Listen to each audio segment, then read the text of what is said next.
আজ আপনাদের সাথে শেয়ার করব কিভাবে ফেলে দেওয়া তুলি দিয়ে আমরা মা আর মেয়ে মিলে খোপার কাটা বানালাম। আসসালামু আলাইকুম, সবাই কেমন আছেন? আমাদের সাথেই থাকুন। প্রথমে আমি তুলির বিসেলগুলো কেটে নিলাম। এই হলো আমাদের তুলি কাটা শেষ। এই হলো বিসেলগুলো। আমার মেয়ে এটাতে রং করে নিচ্ছে, কালো রং করছে ও এটার উপর। রং করলে এটা অনেক সুন্দর দেখাবে, তাই এটাকে নতুন লুক দেওয়ার জন্য রং করছে। রং করা প্রায় শেষের দিকে। এখন আমি দেখছি কি কি ব্যবহার করা যায় এটার মধ্যে। এইদিকে আমার মেয়ে কাঠের বেস নিয়েছে একটা, ওটার উপর রং করছে।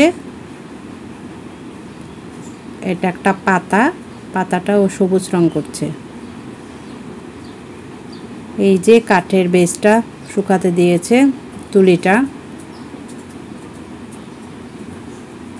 ও দুপাশেই রং করে নিচ্ছে যাতে দেখতে সুন্দর লাগে। আমি এদিকে পুঁতি দেখছিলাম কোনটা ইউজ করব, সেটাই করছিলাম। কোনটা ব্যবহার করলে খোপার কাটাটা সুন্দর হবে সেটাই দেখছিলাম।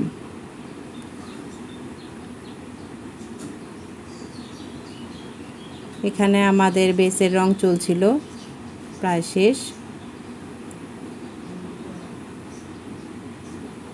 এখন এটাকে শুকাতে দেওয়া হবে। তারপর এই যে তুলিটা কালো রং করার পর এখন আমার মেয়ে ডট দিয়ে দিচ্ছে, সাদা ডট দিচ্ছে, মনে হচ্ছে আকাশের ভিতরে তারা। খুব সুন্দর লাগছে, তাই না? অন্ধকার আকাশে তারা জ্বলজ্বল করছে। আমাদের রং করা প্রায় শেষের দিকে।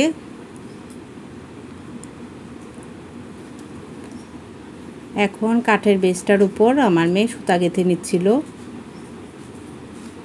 এই যে এইগুলো আমার মেয়ে সমুদ্র থেকে নিয়ে আসছিল, বেড়াতে গিয়ে ওখান থেকে নিয়ে আসছে। এখন এগুলোকে কাজে লাগাবো। যে কাঠের বেসটার উপর সুতো কাঁথা শেষ, এখন এগুলো কাটবো। আমি এই আটটা নিয়ে নিলাম এগুলা গাঁথতে। এই আটটা দিয়ে খুব সুন্দর করে গাঁথা যায়। আমি কিছু পুঁতি নিয়ে নিলাম এখানে, পুঁতিগুলো লাগাবো। সাদা পুঁতিগুলো কালো তুলির উপরে খুব সুন্দর লাগবে। এই তো প্রায় শেষের পথে আমাদের কাজ। এখন এটাকে তুলির ভিতরে খুব শক্ত করে লাগাতে হবে। আমরা উপরে বড় একটা পুঁতি ব্যবহার করেছি। এই পুঁতিটা এখন তুলির ভিতরে শক্ত করে ঢোকাতে হবে। একটু শক্ত করে ঢোকালেই হবে, এটাতে আঠার প্রয়োজন নাই।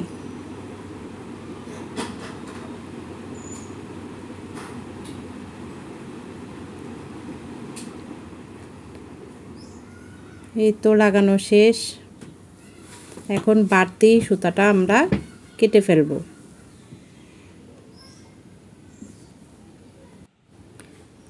এই যে হয়ে গেল আমাদের সুন্দর একটা খোপার কাটা। সবাই বলে যাবেন কেমন হয়েছে। আমার তো খুবই ভালো লাগছে, খুব সুন্দর লাগছে। আজকের মতো এখানেই শেষ। আবার দেখা হবে কোনো নতুন ভিডিওতে। সে পর্যন্ত সাথেই থাকুন। আসসালামু আলাইকুম, সবাই ভালো থাকবেন। আল্লাহ হাফেজ।